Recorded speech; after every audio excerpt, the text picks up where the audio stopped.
Am I up? Great, thank you, Gail and Sheena.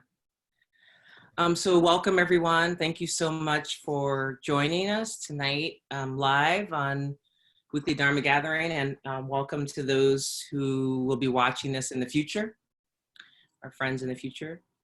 I am really pleased to be teaching tonight, and you know, it's been a very interesting and challenging and revealing and all sorts of sad time for me and many other people across the world for the last 5 or 6 months.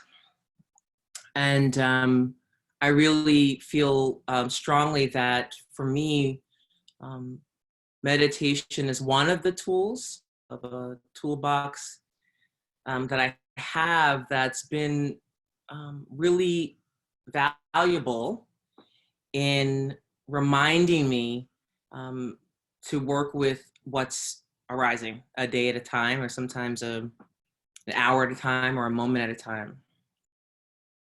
You know, connection with other people, virtually or in person. You know, I have a dog, so I do actually see people quite a bit across the street in the park. Movement and different kinds of practices of caring for self and other. So I'd just like to start this practice before we meditate with first reminding myself and you all of the to the people and the land on. So for me, I am on traditional Canarsie and Lenape territory. And the people are still here, though many times they've been erased from the land and the traditions that they cultivated over thousands of years before the advent of settlerism. I want to also honor people of descent who in this land of Canarsie and Lenape, New York City, were brought forcibly. There was enslaved New York City and New York State that would look different than other places. And there were also free Blacks here, and many of them faced tremendous violence, discrimination, and suffering, and yet like their indigenous siblings were able to thrive and pass on incredible wisdom and knowledge. And then I like to honor in this city and state of immigrants. New York City is something like 65% immigrant, and New York State is something like 35%. People who came to this land under all sorts of conditions and duress, some of them, or searching for freedom and riches, or fleeing really untenable circumstances, coming here as sort of speculators. I just want to honor the different levels of humans that have lived and died and loved and created all sorts of institutions and knowledge ways that I and others continue to benefit. And I want to bring them in the room with me and in the Zoom room with us as a reminder that we're never alone, even as some of us may be living with ourselves, or maybe plants and dogs, or maybe other sentient beings, but that we're connected to countless beings. And to remember to call on those beings when we need them, ancestors and kin and lineage. So I invite you to first just feel into your body. Say hello to it. Have a sense of your body in space, feeling your seat and your feet, the earth below, our mother, our support and our witness, and the sky above, our aspiration and our father. Rooting down in your seat, sinking into the earth and rising up from the spine to the sky with a soft front of the body, a soft, relaxed front, and a upright but not uptight back. And feeling that spine root down to the ground and then make its way through your body, your low coccyx, your lower back, your middle back, your upper back, neck, head, and as it, imagine it reaching to the sky. It's like a golden bamboo rod, flexible, strong, resplendent, shining light throughout your body, letting your body hang on that spine.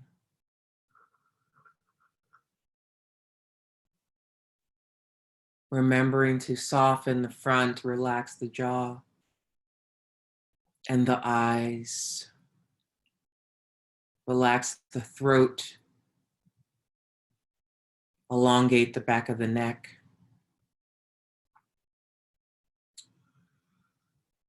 Letting your eyes be soft, whether they're closed or open. If they're open, letting your gaze be about the length of your social distancing, 4 to 6 feet. And if they're closed, just letting them relax in the sockets as if they're being held by velvet.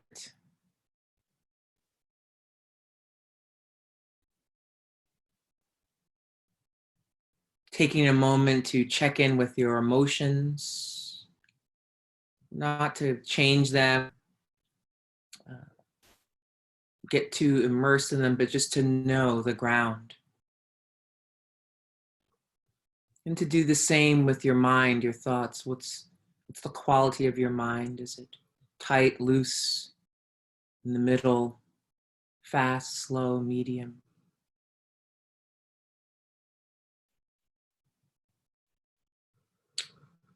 Coming into a relationship with the body, the emotions, and the mind.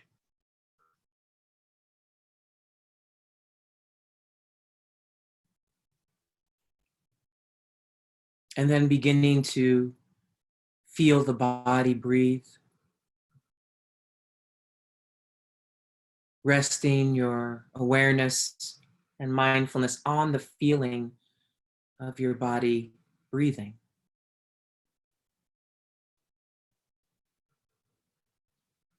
So not just the breath itself, but the whole kind of dynamic action of the process.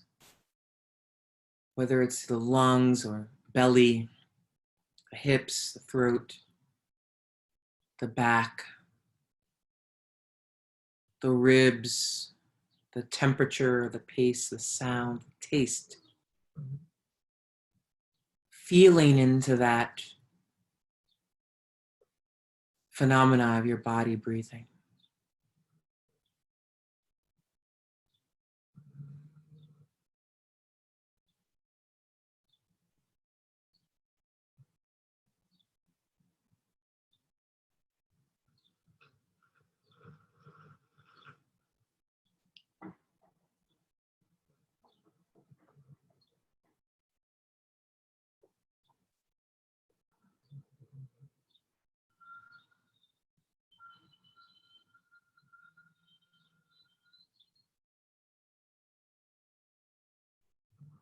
Letting internal and external phenomena arise, abide, and dissolve on their own.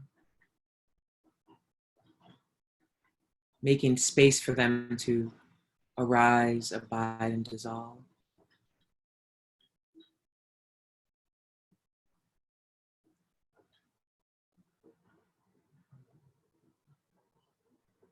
as a part of our experience with feeling the body breathing.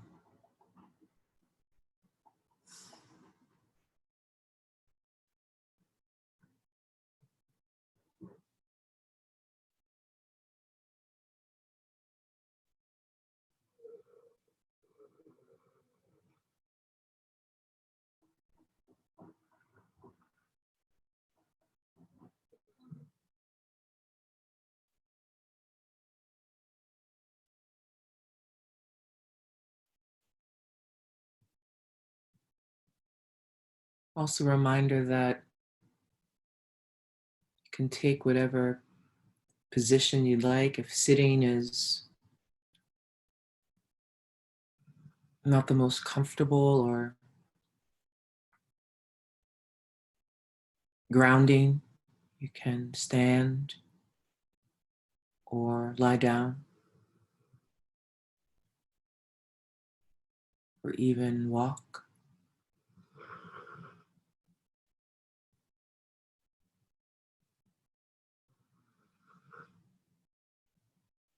Here, we're not trying to get it right, but rather to come into a relationship with ourselves and our experiences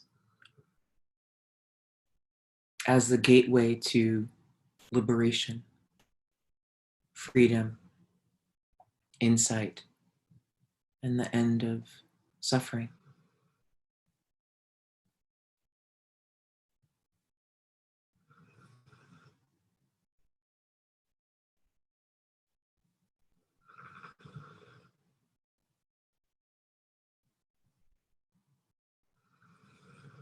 And that begins with this ability to rest with what is.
Reminder to relax any places in the body where you may be stiff or tense, rigid or hard. Soften, lessen, lighten.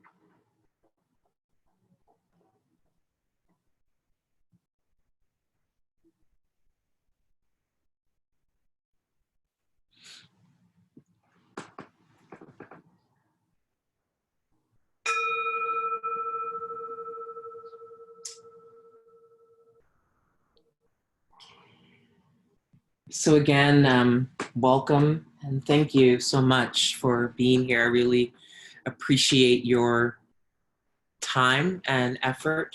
I hope you appreciated the snores of my dog. I don't know if you could hear them. She's snoring away. um, so I definitely I am in my second self-quarantine because I was in Georgia for 8 months for work. I left New York in September, and I was supposed to be there until June 15th. And so had been in New York, I had been in LA and then New York in February and March. And then when I got back to Georgia, there was, people who had been in New York were asked to quarantine. So I did a 14-day quarantine in Georgia, and then I just moved back to New York, to my home in Brooklyn, almost 2 weeks ago. So I have 2 more days after today of self-quarantine, which has actually been quite fine. I live across the street from a 600-acre park, and I have a dog, and so it's really friends. I have friends in the neighborhood. They brought me food, and I've had groceries delivered and food delivered. It's been I'm very fortunate. And this past few months, I've been basically staying at home since February because I was on a fellowship at Emory, and they started in mid-February sending out, they are across the street from the CDC, so they started sending out kind of like, hey, this is serious and it's here. And so I've had a lot of time, even more time by myself. And in some ways, I have been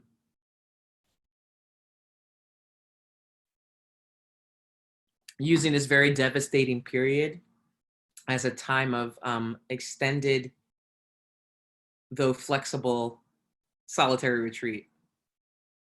Usually when I do solitary retreat, I'm not on the internet like this and, having the, conversations with people and all that stuff. But I've been really trying to save my mornings for practice. Walks, watering my plants, making my daily tea for my shrine, exercising and practicing, and then trying to get to work after that. It doesn't happen every day, but I've been trying to do that Monday through Thursday, basically. And a neighbor's died. She was 16 years old. She died March 28th. And another neighbor, his father died a few weeks ago. And one of my teachers, Lama Justin von Bujos, had COVID. He and his wife. He's a chaplain at Rikers of the New York Department of what is it called? Department of, not prisons, but he's basically the chaplain for the Department of Corrections, and spends a lot of time blessing bodies at Potter's Field. And I've talked to many, many people. They say 1 in 4 New Yorkers knows someone who's died. So I spent a lot of time talking to friends across this country and in other countries, friends and family who are in various states of anger, grief, denial, disbelief, depression, frustration, fear. I've experienced all those things myself. And one of the, again, tools I've had to use as a pathway through this, not around it or not avoiding it, is to really turn to the tools of Dharma.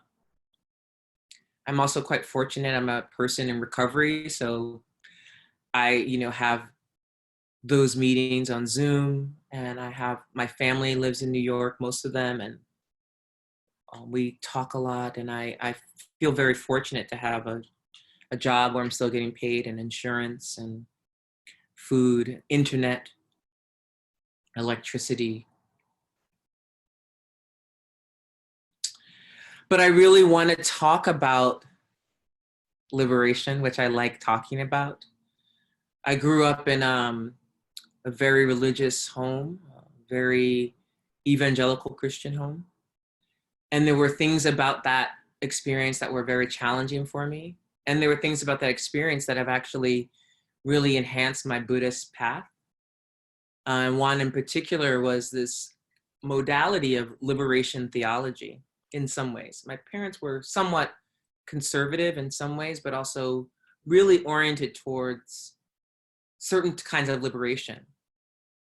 And I really took hold of that, and my own kind of personality, as well as my older brother is really, he's a theologian and is really oriented towards liberation theology.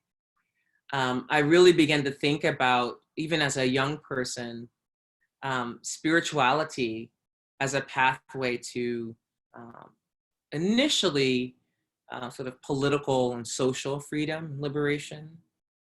But eventually it also began to think about spiritual liberation, what that meant, how that felt, what that looked like for me and for others. So, what is liberation in Buddhism? In many ways, we can say that it's the fourth noble truth, which is the Eightfold Path, right? So the first noble truth is that there's suffering. And to acknowledge that means to come into some relationship with our existence as sentient beings on this plane. This is what the Buddha taught. The second noble truth is that suffering has some causes, right?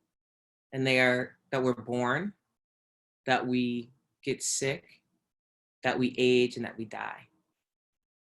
And that causes suffering in sentient beings, particularly humans, since we have, I don't know about other beings that have high consciousness, like, I don't know, dolphins or chimpanzees, but because we're aware of our death, it causes an incredible amount of suffering. But I have seen, other animals like elephants grieve, and very seriously when their loved ones die, and many beings grieve. So that's the second noble truth, is that there's some causes. But then it starts to shift. And the third truth is that there's an end to suffering. It's not, if it was just, there's suffering and here are the causes and we're stuck, it could easily become a nihilistic life, or a life of incredible selfishness. Well, if I'm going to suffer, then I'm going to enjoy my suffering. But the third noble truth is that suffering can end. And then this is where liberation comes in. The fourth noble truth is that there's a path that I can choose to follow and study and learn about and embody and internalize and externalize. And that path, the noble eightfold path, leads to liberation. It leads to the end of the cycle of samsara, suffering, and nirvana, freedom, or the cycle of life and death, or the cycle of hope and fear.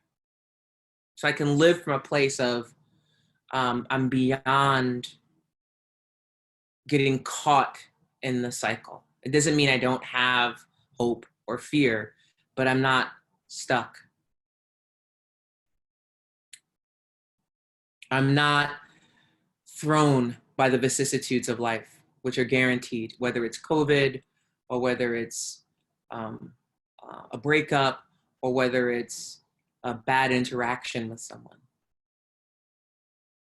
So I just want to quickly say what the Eightfold Path is. I don't want to, it's its own teaching that we could spend many, many years on, but I just want to say what the 8 folds of the path are. And I want to take off the first word, which sometimes gets, particularly in English, is a very loaded word, which is the word right. So it's translated as right blank, right blank, right blank, right blank. And a lot of times it's like right view, right resolve or intention, right speech, right conduct. So the right is what people hear, and they forget the second word, and it can become very rigid. But like our posture, this is all about having a balance between fearlessness and gentleness, or soft and strong. And so right doesn't mean right, wrong, but it means oriented towards wakefulness. So has to do, Eightfold Path has to do with our view, our intention, our speech, our action, our conduct, our livelihood, our effort, our mindfulness, and our samadhi, or meditation. And sometimes I heard a friend of mine or someone I know, acquaintance, who's a Rinzai Zen said, a priest, he said, it's interesting if we start the other way and we start with samadhi and actually do samadhi, mindfulness, effort, livelihood, conduct, speech, intention, and view. I was like, oh, it's interesting to think about it that way too. And so they're listed that way, but we kind of, sometimes we work with, not doesn't necessarily go in that direction. So liberation comes from the ability to not just rest on our laurels or do whatever we want in a slovenly way, but to actually say, how might I orient myself to my experiential tools to actually produce the most beneficial ways of being, beneficial to myself and others. So it's kind of at first a quality of ahimsa, of do no harm. First, I'm working with taming myself, the wildness that I've cultivated from forgetting my inherent wisdom, my basic goodness, or my fundamental wholesomeness. So I've got to reorient myself to my fundamental wholesomeness. And sometimes I don't think that I even have that. So it's about a restoration to sanity. And once I'm restored to sanity, I begin to see what the things that I do and think and act and how they might be blocking me from continuing to cultivate that jewel in my heart.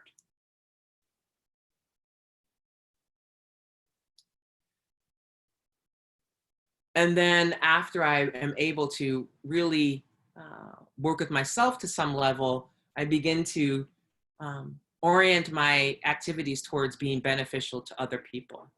And in many ways, that means less privacy, less sleep, less me time. And particularly up here, orienting my thoughts towards other people.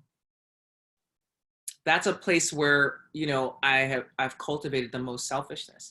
Actions, okay, I can do things for others, and even sometimes speaking, but really being able to turn my mind towards other people. I was rereading the Tonglen book from Anipema Chodron, who's a Tibetan Buddhist monk in Canada, and she was saying that one of the things about bodhisattva or awakened being practices is that when we think of, she said this great thing, when you're happy, think of others. When you're sad, think of others. And so that's really been in my mind for the last week. When I get into my cloistered shell, I just turn my thought to someone else. And that actually helps to alleviate some of my isolation. And it also many times helps to broaden my possible solutions for whatever I'm trying to work out. So as I said before, what are we trying to be liberated from?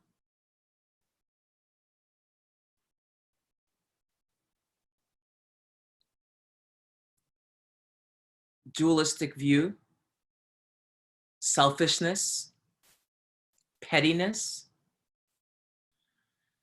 right, wrong thinking, uh, being a victim to the cycles of hope and fear, believing that if a thing exists, it will always exist as it does. So having a kind of commitment to eternalism, right? We're working with being liberated from um, uh, also nihilism, fuck it, I tried, it's over. And isolation, for those of us who were born and raised in the US or who live here, I feel as though I'm seeing a lot of a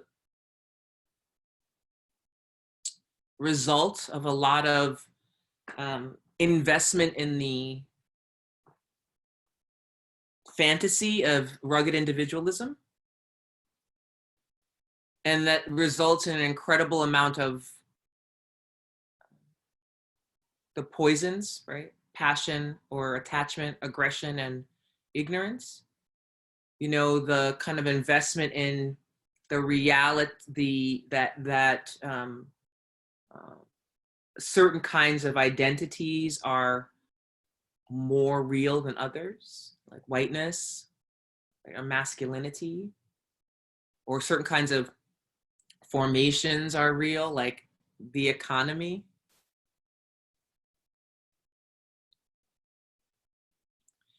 And what I'm seeing is people willing to do all kinds of grotesque things to other beings in order to protect something that's not ultimately real. And that causes tremendous suffering for others. And to turn away from things that actually promote health, wealth, and liberation, true liberation, which is not, demanding to get a haircut in the middle of a public health crisis. That's not freedom. That's actually samsara right there. I am willing to die for my comfort. I am willing to others to die or get sick for my comfort so that my patterns don't change. And I have to say to y'all, I've been in that position in my life where I was willing to, and I didn't know it, where I was willing to put my life on the line for my comfort, my patterns that felt like that I was deceived, self-deceived into thinking was freedom. But freedom is not having a choice of 27 different kinds of cereal. Freedom, liberation is no matter what's happening, understanding that it's workable. That's liberation. Whatever is arising is workable. That doesn't mean it's easy. Doesn't mean I like it. It doesn't mean there's not suffering. But to return to like before I took the red pill, like in the Matrix, now I want to go and take the blue pill and return to how things were. You can't turn back time. There's only what's now and what's ahead of me. And so how can I experience this and touch this liberation? So through working with ourselves in terms of working with discipline or the gentle consistency of working with my body, my speech, my mind, my emotions. In the company of others, Sangha or a community or many communities. And studying and practicing wisdom truths or Dharma together. So there's an element of I have to work with myself and my experience. Then there's an interrelated relationship with working with others and the relational quality of that. And then there's touching into the deep wisdom. That's one of the reasons I like to start with ancestor practice. I have an ancestor shrine to remind me that I'm not reinventing the wheel, and there's wisdom that soaks land and people and experiences, that people have survived plagues, and that there's so much wisdom in the world. I'm so fortunate. And that there is, this is not a great word, so forgive me, but there is an ability to cultivate a resilience. Now, resilience is not quite the word, because resilience has some connotations of kind of like toughening up or hardening, but it's cultivating a kind of capability to be with whatever arises, whether it's salty, sweet, bitter, sour, tasteless, right? There's an ability to hold that my experience is hard. My experience is hard. My experience is hard, right? And not say my experience is easy, or if I was a real practitioner, it would be no problem, but to really be oriented towards wakefulness, which is to say to be oriented towards becoming fully human.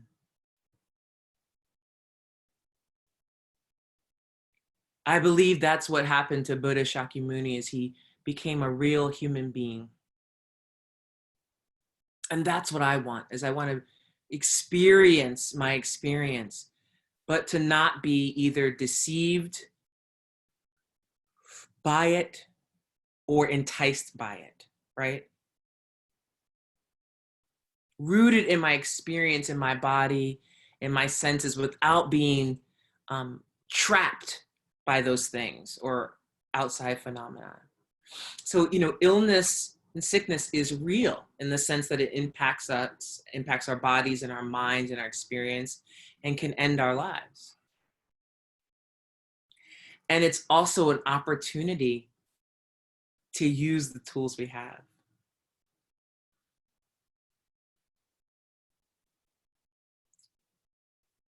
And to not give up. And to not just wilt, but to say, how can I cultivate community wherever I am, or whether that's on Zoom or whatever, even if it's just 2 or 3 of us. So I have a group of friends. We've been on a text chat for maybe 4 years now, group of practitioners. We practice once a month together. We tried to do it last year, but we really got rolling this year. And we talk to each other on Marco Polo, and we text and we share, and it's friendship and it's community, and we share our frustrations and we get annoyed with each other and we love each other. We had a little retreat planned for July, but I'm not getting on a plane, so we'll probably do that on part of it on Zoom. And this group of friends, which I have, I'm fortunate to have many groups that I feel part of, but this group of friends in particular, we share some, we all met in, when we were all part of the Shambhala community.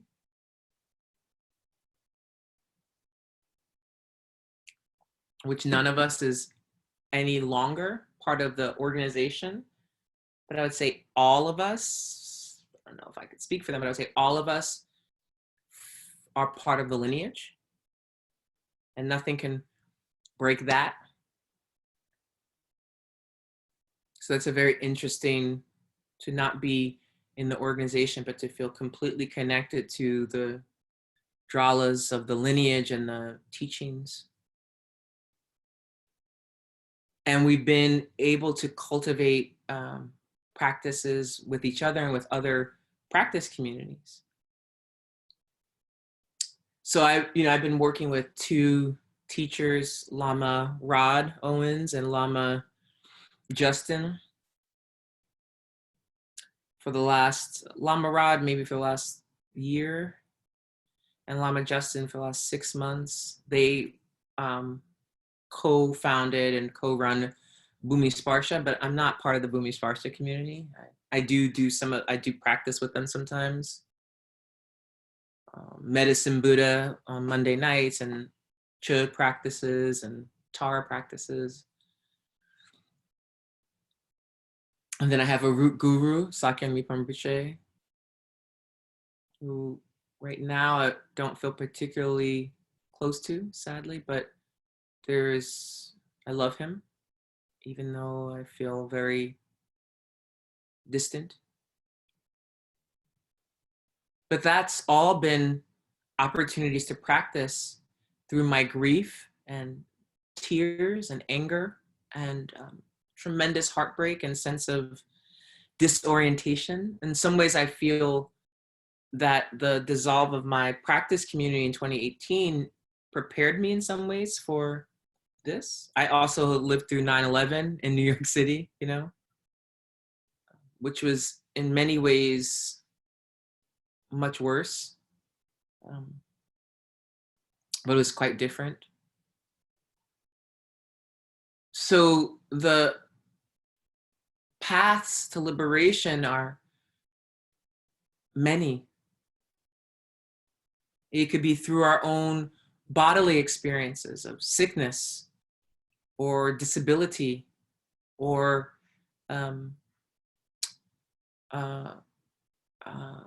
racism or sexism or transphobia or homophobia. Through our experience of violence, we can actually wake up. Or it can be through our mental experiences of mental suffering or disabilities or mental health. It could be through our emotional experiences. It could come from tremendous suffering, and that produces kind of neurosis is actually our doorway into wakefulness. There's nothing about any of us that we need to try to get rid of. Instead, it's about becoming friendly, familiar with our experiences, our patterns, our default thoughts, our things, our obscurations that actually contains our wisdom. So one of the traditional Buddhist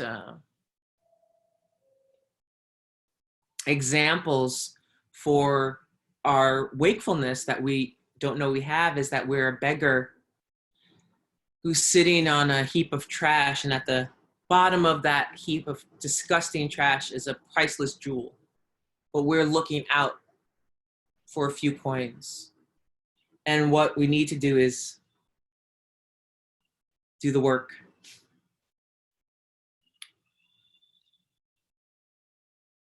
So I think I'll end there, and I would love to hear any questions that any of you might have.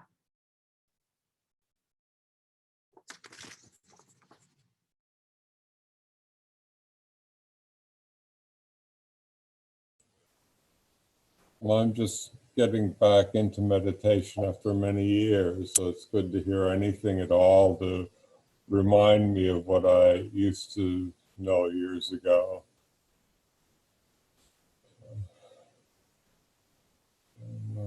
Did you have a question, John?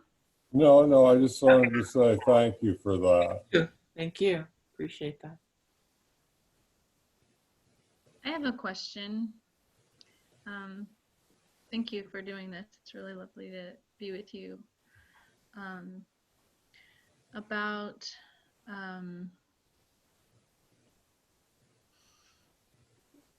I have had different practices throughout my life, and recently went to my first Vipassana course for 10 days,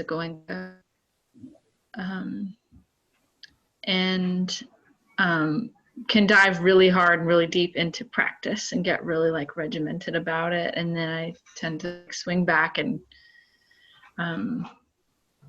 have that relationship with discipline.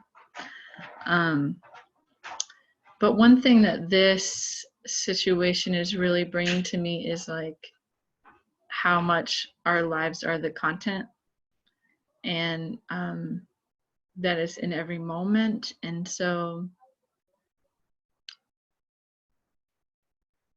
I feel kind of like a breakdown of that compartmentalization of like practice and life, like that it's all here, it's all happening in this every moment. And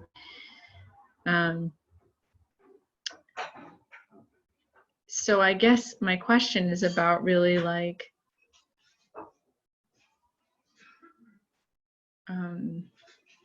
what's coming up for me is trying to reconcile the desire to like go into practice or go into studying, go into like to learn in that way, to reconcile that with this feeling that I have that like experience is actually like the greatest teacher in this moment. And because I feel that like there's a flip side to each of those, on the side there's the noble path of learning, and then there's the like wanting to acquire, attain, achieve, and know things and know all the things, which I know that is impossible, but there's that like hunger, that's driven by that desire to want to attain. And then on the other side of the like letting life be the experience is almost like a like a laziness, right, or a lack of effort. That so I was wondering if you could speak to that, please. Who'd you do the Vipassana course with? I did it in Delaware. So I was, oh, now I'm not going to remember the assistant teacher's name. Was it a IMS? Was it Insight? It wasn't. It was a Dharma. Okay, great. Mm-hmm.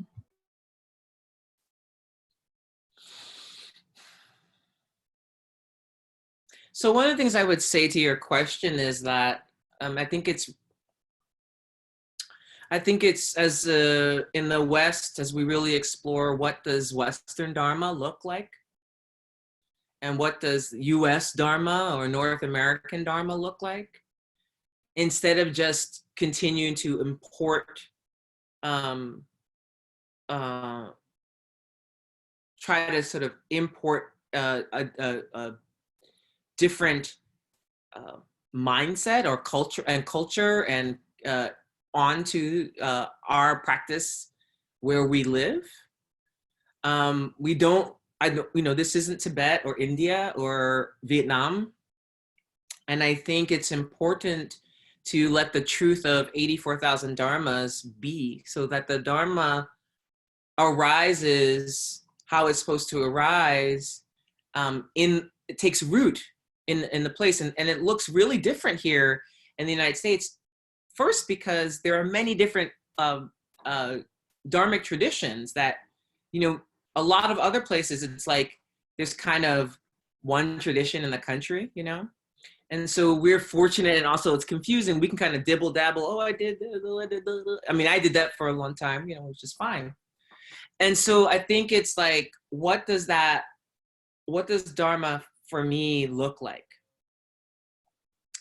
And it's also a reminder, like the posture is not just, we take the posture to become a seat for our experience and for our mind. And it also can be a teacher for how to live. So we don't want to be too tight in our posture because we get overtired, and we start to hurt. And we don't want to be too loose because we get lazy and fall asleep or whatever. But we want to have a balance of soft and strong, so that when we tighten up, we can have the experience of knowing what soft feels like, or when we're too soft, we can have the experience of what upright feels like, right? When we experience pain, we can relax. And I think the race to acquire knowledge is a very human response to uncertainty, right? If I know everything, then I can contingency plan. But there's no contingency for life is chaos, which is good news, right? And we have a choice to relax with that or try to control it. And I think one of the things that's really important, particularly about the Eightfold Path, is that it lays out 8 things. Big areas like speech, come on, like, woo, gossip, slander, internet, lazy speech, mean things, sometimes being generous, how hard it is to be generous with your speech, thoughtlessness, filling up space. So these are very deep areas of practice, and they're multidimensional, and they're many. And so it's not either or, it's all, but at a slow pace, And there is a rhythm, I think, to our learning. Sometimes we consume knowledge very quickly because maybe we have a lot of space or time or money to do that. And sometimes it's, okay, I'm going to spend, a year on this one text or passage or something. And I think this is where fundamentally having a teacher or a set of teachers, some guidance, and at least the community is actually really important, because I think self-study we plateau at some point. And so at some point we need guidance. For me, that's really meant, it's not like I, call up any of my teachers and we chit chat, but there's a kind of a general, like, here's the practices you're working with, or here's, one of my teachers said, and I've kind of ignored him. We'll see what he has to say when we talk later this month. He said, so yeah, you need to write a book. And I was like, it's like, let me finish my academic book first before that. But so there's a kind of way that the being able to work with, particularly the more you study, the more practices you do, the deeper you go into the Dharma, the more you make sure you have someone who's checking you, So that's also an act of humility, being able to take instruction.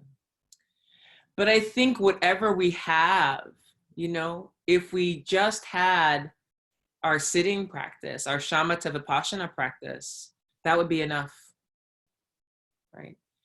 Because we would have the ability to go very deep in that, and to then cultivate the insights and the discipline that arises from sitting even for a couple of minutes a day.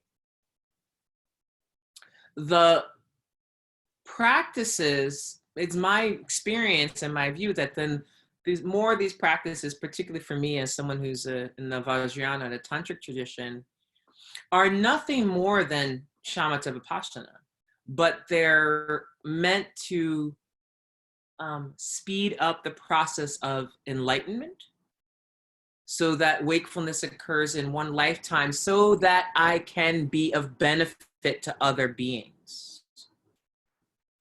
Not so that I can hoard anything. And that pathway is quite dangerous and is quite, it's more risky the faster you go, right? It's like juggling with knives, and so we have Theravada, we have Mahayana, and then we have a little offshoot of Mahayana in terms of Vajrayana. They're all lead to wakefulness, but it's really a sort of speed and the kind of what you're willing to take on. In Theravada, we say, I'm going to work with myself so that I can wake up and be of benefit. In Mahayana, you say, I'm going to work with myself, but the real way I'm going to work with myself is through working with others. I'm going to basically give my life for others. And it's Shanté Davis like, why did I do this? Why am I a bodhisattva? This is horrible. And then the Vajrayana is I'm going to work with everything. Everything is a, plague, illness, charnel ground, good, bad, and it's all material for me to wake up. And it's very hard. So I think, we don't do this alone. It's very important. We push back. This is part of the decolonizing of Dharma. We push back against this idea that, of course, we have to sit and do our own practices, but that needs to be in relationship to others. That's how we really wake up, And then I think, submitting ourselves in some ways to a trusted teacher. We sit and observe, and we, is this person someone I want to be in relationship to? Okay, That's a way of getting some guidance, individual kind of guidance, rather than kind of trying to put ourselves through school, you know what I mean? But it's a balance of, I can't spend all my time practicing. I cannot spend all my time not practicing. And the practice is so that my life reflects my practice to some extent. Not easy, but that's part of it's like I test it out. So thank you.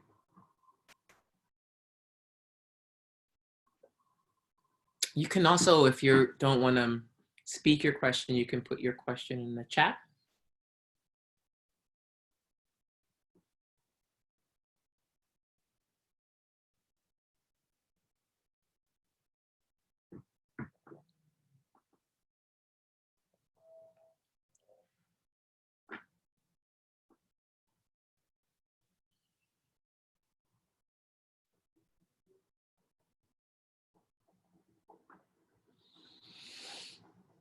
Okay, well, thank you so much. I think I'll turn it back over to our host. Okay, thank you, Shanté. As always, I just love what you have to say, and it really gets me to think. So very much appreciative of that. Going back to my script. Thank you, everyone, for joining us for tonight's online Dharma gathering. Please join us next week. And I'm going to put this in the chat. Please join us next week for the weekly Dharma gathering on Wednesday, May 20th with Karen Brown for a talk entitled Sustaining Resilience, Mindfulness, Pacing, and Crazy Wisdom for the Long Haul. You can find more details via the link that I just posted in the chat box. Or at least I think I did, hopefully. I don't see it. Let's see. Everyone. Or not. I'm not sure quite why it is. There we go. Well, okay. It just took multiple times. Anyways, so consider becoming a subscriber if you're not already. We have a 7-day free trial that you can find on our website. Tell your friends, and in addition, make sure to follow us on Instagram @Weekly Dharma and Facebook @Weekly Dharma Gathering. So thanks, everybody.